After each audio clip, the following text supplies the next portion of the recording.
Hey guys, today's video is going to be about the tileset generation of Labyrinth and routing efficiency. So basically I want to talk about routing efficiency because some people like to run enchants but it takes them a long time.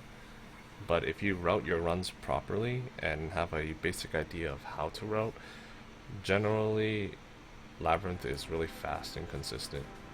So let's talk about tileset generation. So whenever you zone in to this one zone, this zone is 100% static. And this is important to know because most of the exits are also 100% static in its general location.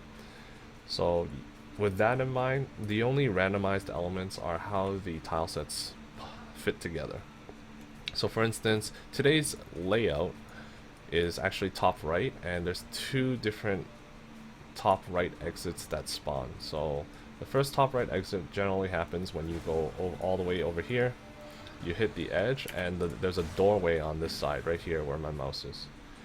And if that spawns, you go into the doorway and basically the exit's right there. The other top right exit is here. You go and you basically take this exit. Okay. So this is the actual exit for the most optimal layout today. And the reason why it's the most optimal layout is because you zone into a zone that is quick and there are no traps that hinder your movement.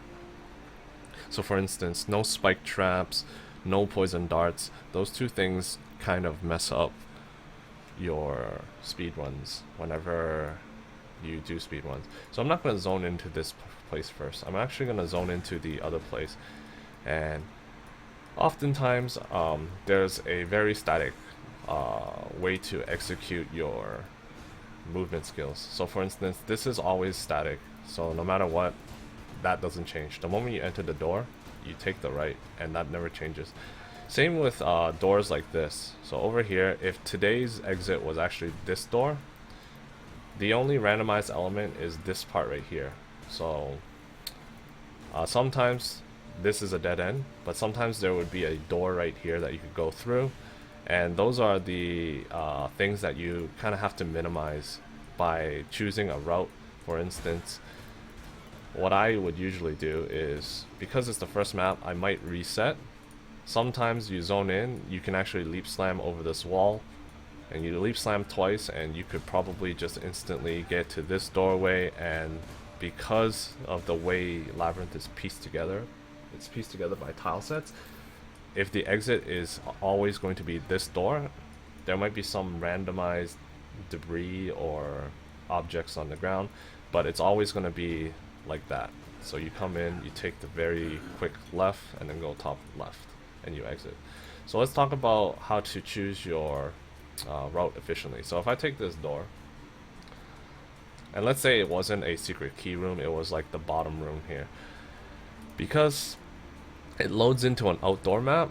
The outdoor map, this one in general, sometimes has those switches where you have to open a gate and then go over there across lava ground and open another gate, and that takes time. So in general, this is this tile set. So the chateau tile set is okay for speed runs, but if you can skip this tile set, I would skip it. And the best tile set to get is actually today's route, which I kind of developed, and it's this route. So this route is the catacombs, and catacombs basically only has spin traps and poison darts, but poison darts can be kind of negated if you have whirling blades or leap slam. So in general, what you should do is when you're routing, try to get rooms that are quick to load, no traps that stop you from moving or block you from moving, and less doors as possible. So for instance, today the silver key door actually has a secret room that goes to this door, and this goes to the trial. Now if, let's say, the secret key room actually allowed you to skip and go straight to the trial, which would never happen. But let's say there's an extra door here that brings you here, extra door here brings you here, and there's another door here, and then it's trial, but the secret key room skips a complete room, then it's worth it to take the secret passage. The other time when it's worth it is when you take the secret passage, which is close to the entrance, and it puts you near the exit and of the actual trial, like right beside it. That's another time when the secret passages are worth it. So basically, today's layout is kind of interesting. It's always very, very important that you count rooms.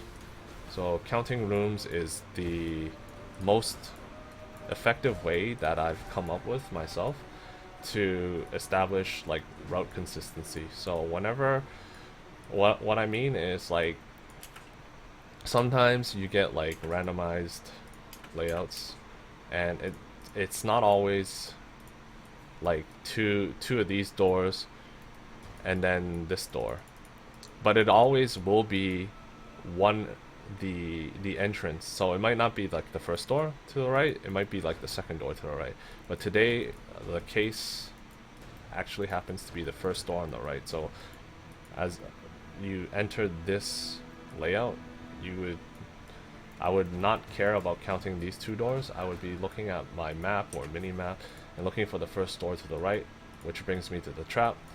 And when it's the trap, you basically finish the trap. And once I finish the trap, there's two ways to approach catacomb layouts, and I always prefer going straight to the left.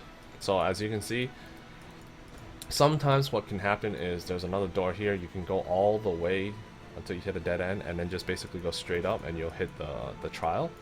But as you can see, that didn't happen. There's a dead end here, and when you have to turn your mouse, you slow down. So you have to keep that in mind, that randomized portions of the map, you kind of want to avoid that as much as possible. But because of the way the tile sets are laid out, whenever you have a trap that you just finished, this door always spawns. So it's 100% consistent, which means you can just go straight up to the left exit. But today is not the left exit, which means I can go all the way over here, which is also 100% consistent today, and take the trial. So basically, when you choose your route, you want as much consistency as possible. You want to understand that the randomized aspects can sometimes give you a dead end, which means consistency will always beat the randomized layout in terms of execution. But if you're pushing for the absolute fastest speed run, then you would have to take the gamble, because it does save like 1 to 2 seconds if you get lucky on the RNG. And other than that, that's pretty much it for the video. I hope you guys learned something, and good luck enchanting.